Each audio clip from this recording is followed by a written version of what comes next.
সরকার বলতেছে তেল আছে, পাম্প আইলে কয় তেল নাই। তারা বাঙালির সাথে আর কিছু দেয়, তেলের অভাব নাই, অথচ মুখগুলো পাম্প ঢাকা শহরের বন্ধ।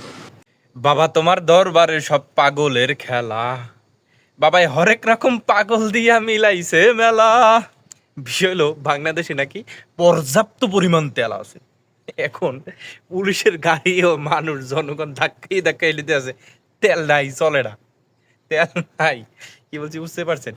তো খালি কলসি বাজে বেশি।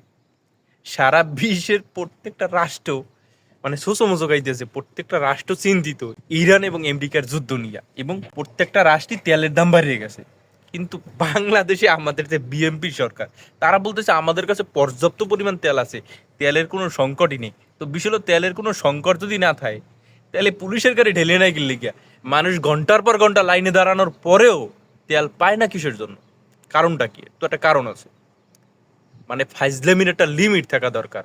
মিডিয়ার সামনে, ক্যামেরার সামনে আইসা যা মন চায় তাই বললে দেবেন, আর জনগণ সেটা খাইবে না, এটা তো হয় না রে দাদু।